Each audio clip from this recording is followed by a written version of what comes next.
이건 이제 부마항쟁의 발발부터는 좀 빨리 나가야 할 것 같습니다. 예, 이렇게 하면 1시간을 끊기나 어렵겠죠? 하여튼 속도를 빨리 해서. 원래 전날 데모를 하려고 했는데 데모를 못했어요. 유인물을 뿌리고 이렇게 학생들 모여야 했는데 학생들이 안 모인 겁니다.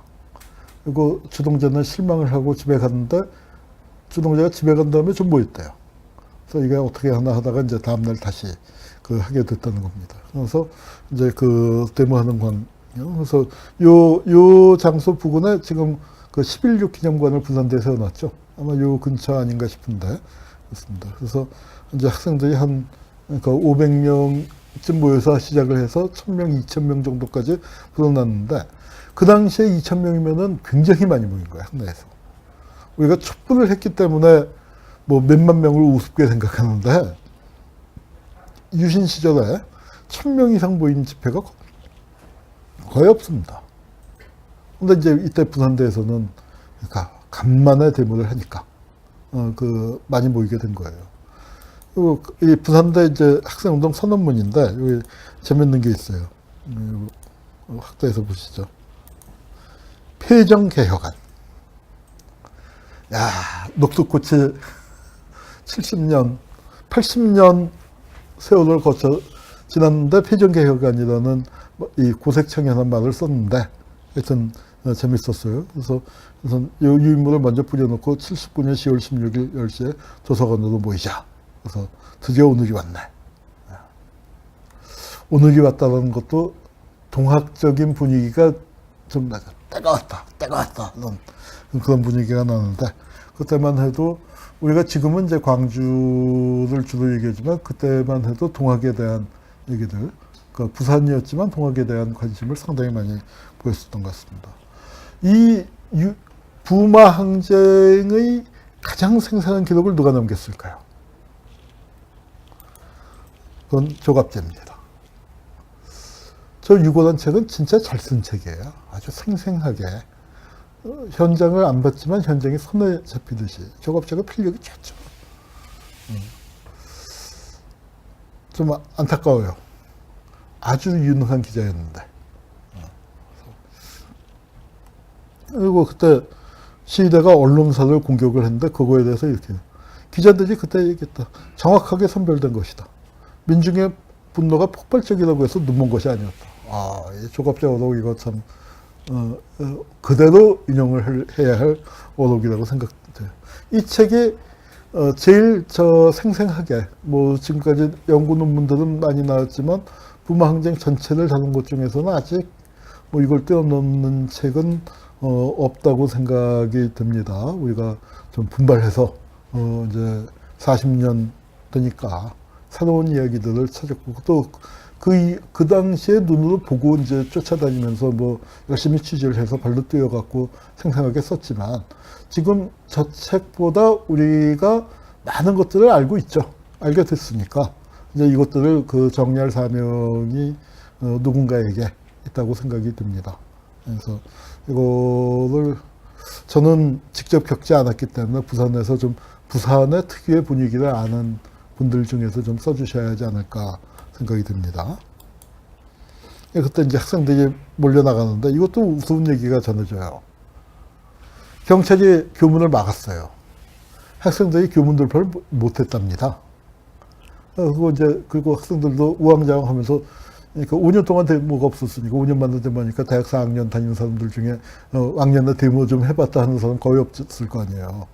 그러니까 우왕좌왕 하고 돌파를 못하다가 학생들이 화가 나서 우시하고 이제 담을 발로 쳤는데 이건 부실공사가 역사의 변화를 가져오는지 담이 무너졌다는 거예요. 그래서 근로 학생들이 빠져나가기 시작을 했다. 그게 근로 다 빠져나가는지 어쩐지 모르겠습니다만 그러니까 일화처럼 재밌는 얘기가 전해집니다.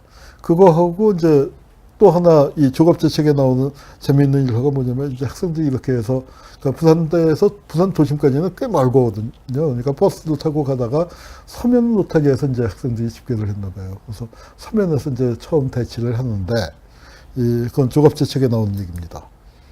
경찰이 막았었을 거 아니에요. 여기 어디 경찰 사진이 있을 때, 여기 있네요. 경찰이 막았었는데, 자, 보세요. 방패가 2개밖에 없네.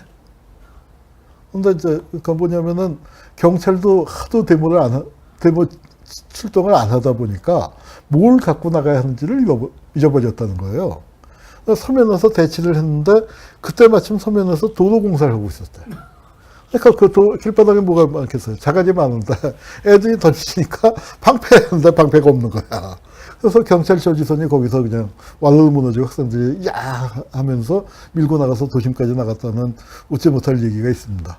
그래서 그러니까 하여튼 이제 학생들이 이렇게 많이 몰려 나가게 됐고 이게 그러고 몰려 나가서 학생들은 한 2,000명, 1,500명, 2,000명 나가는데 시위대는 5만 군중이 되어버렸어요. 어마어마하게 시민들이 가세했고 시민들이 가세하면서 굉장히 시위가 급격히 과격해졌습니다. 우리나라 뭐 맨날 언론에서 뭐 과격 시위 어쩌고 저쩌고 하지만요. 저는 외국 영화보다 깜짝깜짝 놀라는 게 데모 시작한 지 몇 분 안 됐는데 이쪽 저쪽이 다 총 들고 나오더라고.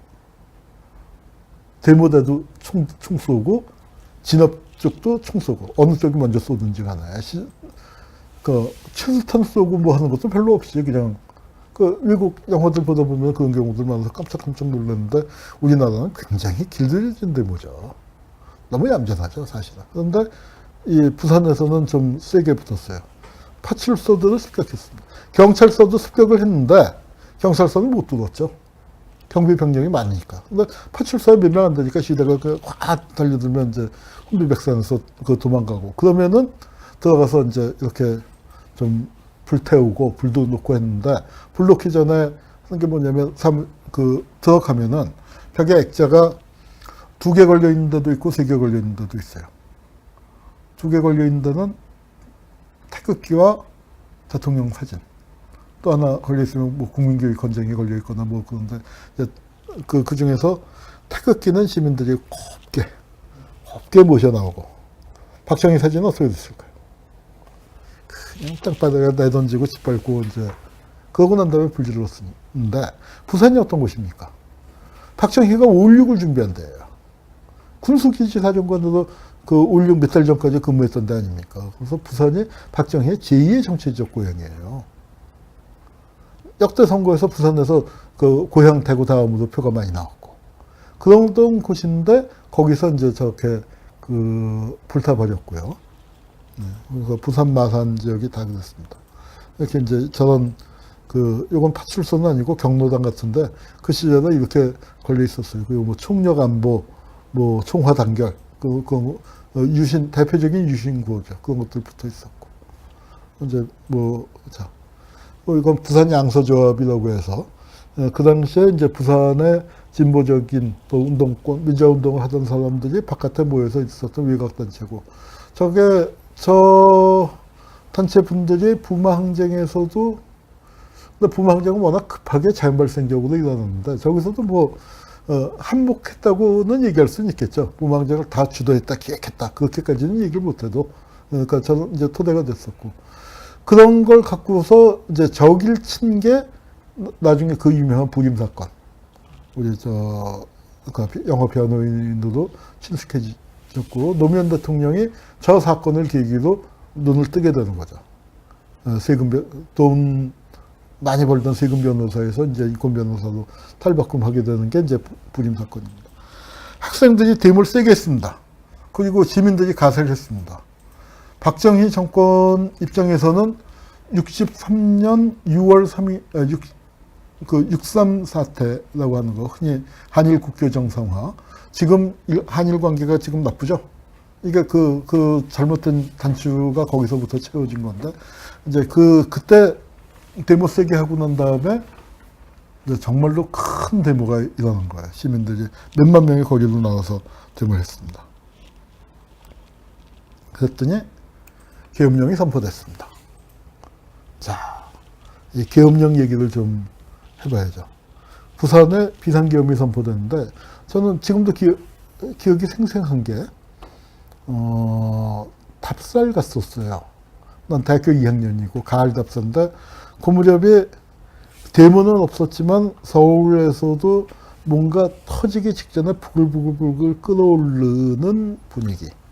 상당히 이거 유신에 대해서 이제 그 좀 뭔가 세게 결전의 순간이 다가오고 있다. Y7 사건 터지고 그다음에 서울대에서도 뭐 이것저것 자잘한 사건들이 많이 일어나면서 부글부글 하고 있었는데 이제 우린 국사학과 그러니까 가을 답사를 갔는데 답사를 갔다가 여관에 딱 들어가서 짐을 풀고 저녁을 먹으려고 모이는데 TV에 계엄령 소리가 나서 저게 뭔 일이야.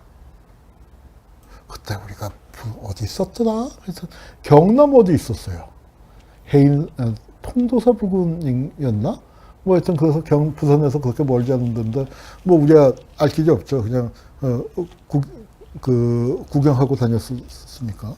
그래서 야 이거 어떻게 된 거야? 이제 하고 있었는데 그러니까 이제 부산의 비상계엄. 대학생 소란으로 비상계엄을 했다. 신문 기사에도 대학생 소란이라고 나오죠.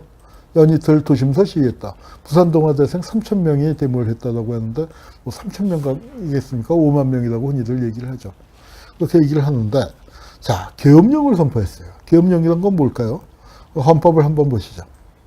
대통령은 전시, 사변 또는 이에 준하는 국가 비상사태에 있어서 병력으로서 군사상의 필요 또는 공공의 안녕 질서를 유지할 필요가 있을 때 법률이 정한 바에 의하여 계엄을 선포할 수 있다. 계엄은 비상계엄과 경비계엄으로 나누는데 비상계엄이 더 센 거겠죠. 비상계엄이. 그런데 비상계엄을 썼어요. 경비계엄도 아니고. 그럼 법률이 정하는 바에 의하여. 그럼 법률은 어떤 법률이냐. 이거 유신시대 그 당시 법률을 찾았습니다. 계엄법이죠. 계엄법. 비상계엄과 경비계엄으로 나누는데 비상계엄은 전시, 사변 또는 이에 준하는 국가 비상사태와 적과 교전 상태에 있거나 사회질서가 극도로 결함되어 행정 및 사법 기능의 수행이 현저히 곤란한 경우에 군사상 필요에 따르거나. 자, 그런데 이런 거에 안 맞는다 이거죠. 뭐 맞는 게 뭐가 있습니까? 적이 쳐들어왔나요? 뭐 전시 상황이 벌어졌나요? 학생들이 데모 세게 했고 시민들이 거기에 가세한 거죠. 그래서 어떻게 됐느냐? 최근에 있었던 판결인데요. 얼마 안 됐어요. 작년이죠. 작년 한 반년 조금 더 넘은 건데 부망쟁 당시에 계엄포고는 위헌이고 위법한 조치다. 그래서 위반해도 무죄다. 계엄포고령 위반한 거 다 무죄다. 이제 이런 판결이 지금 나오고 있습니다. 이 계엄령을 선포한 것 자체가 위법인 거예요. 뭘로도 민주적인 가치의 기초에서가 아니라 그 당시에 박정희가 만든 유신헌법과 유신헌법 하의 계엄법에 따라서도 위헌이다. 그러니까 말이 안 된다는 거죠. 이제 계엄령이 선포되고 부산지구 계엄사령관, 군수기재사령관이 이제 군수사령관이 하여튼 계엄사령관이 돼서 이제 포고문을 내리고 대학은 문을 닫고 대학은 문을 닫았죠. 그리고 휴업 공고가 내려지고 이제 그래서 가정에서 자중자애하여 학습하기 바란다. 자, 그런데 이렇게 계엄령이 선포되던 날이 10월 17일 무슨 날입니까? 바로 유신을 선포한 날이에요.